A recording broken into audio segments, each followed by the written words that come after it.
এটা ভুল ধাৰণা অসমত চলোৱা হয় যে গণনাৰ সময়ত ভাষাটো ইম্পৰ্টেণ্ট হৈ যায়, যে কি ভাষাত কথা ক'ব।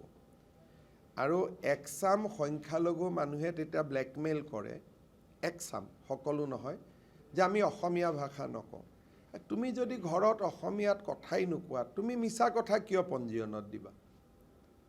তুমি ঘৰততো অসমীয়া ভাষা সঁচাকৈয়ে নোকোৱা। কি ভাষা কয়তো আমি টিভিত শুনিয়ে আছোঁ।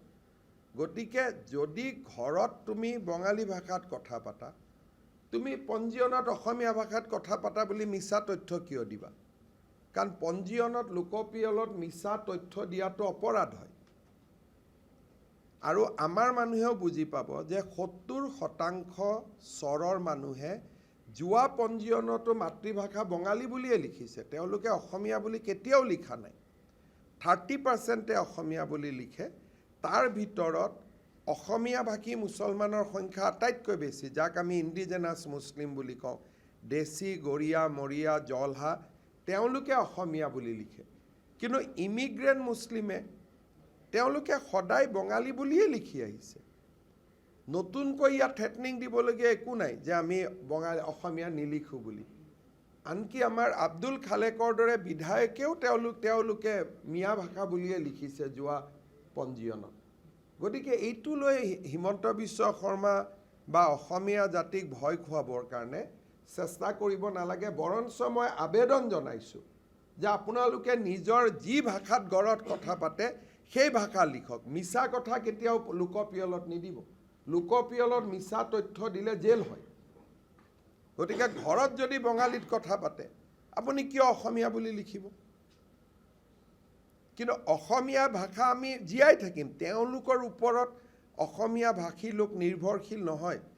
এইটো ব্লেকমেইল, পুৰণা দিনৰ ব্লেকমেইল আছিল। এইটো ব্লেকমেইল নচলেই। অসমীয়া ভাষা যদি 2% কমিও যায়, আমি লাগিলে সংবিধান সংশোধন কৰি বনাই ল'ম যে Assamese will remain as a Asomiya ভাষা।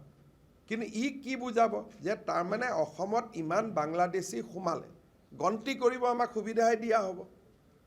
তেতিয়া NRCৰ প্ৰয়োজনে নহ'ব, বাংলাদেশী আমি গন্তিয়ে কৰিব পাৰিম।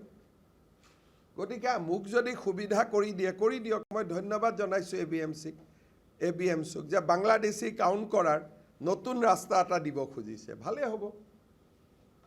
সেইটোলৈ কি অসুবিধা আছে? গতিকে এইবিলাক ভয় বিজেপি চৰকাৰে নাখায়, হিমন্ত বিশ্ব শৰ্মাই নাখায়। এভিকশ্যন চলি আছে, চলি থাকিব। চিম্পল কথা। এটা ভুল ধাৰণা অসমত চলোৱা হয় যে গণনাৰ সময়ত ভাষাটো ইম্পৰ্টেণ্ট হৈ যায়, যে কি ভাষাত কথা ক'ব।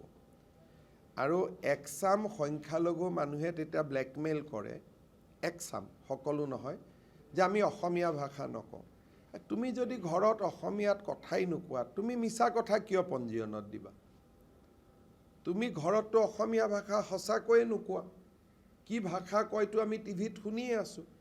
গতিকে যদি ঘৰত তুমি বঙালী ভাষাত কথা পাতা, তুমি পঞ্জীয়নত অসমীয়া ভাষাত কথা পাতা বুলি মিছা তথ্য কিয় দিবা? কাৰণ পঞ্জীয়নত লোকপিয়লত মিছা তথ্য দিয়াটো অপৰাধ হয়। আৰু আমাৰ মানুহেও বুজি পাব যে 70% চৰৰ মানুহে যোৱা পঞ্জীয়নতো মাতৃভাষা বঙালী বুলিয়ে লিখিছে, তেওঁলোকে অসমীয়া বুলি কেতিয়াও লিখা নাই।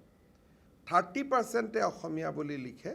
তাৰ ভিতৰত অসমীয়া ভাষী মুছলমানৰ সংখ্যা আটাইতকৈ বেছি, যাক আমি ইণ্ডিজেনাছ মুছলিম বুলি কওঁ, দেশী, গৰীয়া, মৰীয়া, জলহা, তেওঁলোকে অসমীয়া বুলি লিখে। কিন্তু ইমিগ্ৰেণ্ট মুছলিমে তেওঁলোকে সদায় বঙালী বুলিয়ে লিখি আহিছে।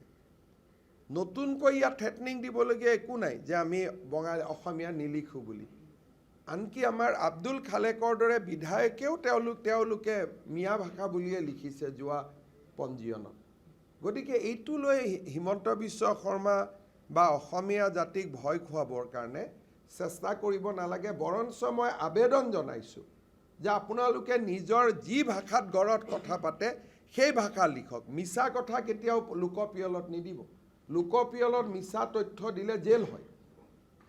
গতিকে ঘৰত যদি বঙালীত কথা পাতে, আপুনি কিয় অসমীয়া বুলি লিখিব? কিন্তু অসমীয়া ভাষা আমি জীয়াই থাকিম, তেওঁলোকৰ ওপৰত অসমীয়া ভাষী লোক নিৰ্ভৰশীল নহয়। এইটো ব্লেকমেইল, পুৰণা দিনৰ ব্লেকমেইল আছিল। এইটো ব্লেকমেইল নচলেই। অসমীয়া ভাষা যদি 2% কমিও যায়, আমি লাগিলে সংবিধান সংশোধন কৰি বনাই ল'ম যে Assamese will remain as a Asomiya ভাষা।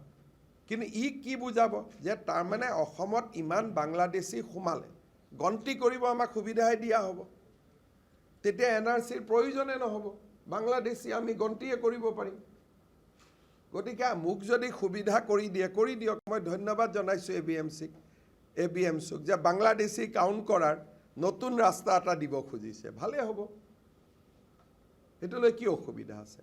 গতিকে এইবিলাক ভয় বিজেপি চৰকাৰে নাখায়, হিমন্ত বিশ্ব শৰ্মাই নাখায়। এভিকশ্যন চলি আছে, চলি থাকিব, চিম্পল কথা।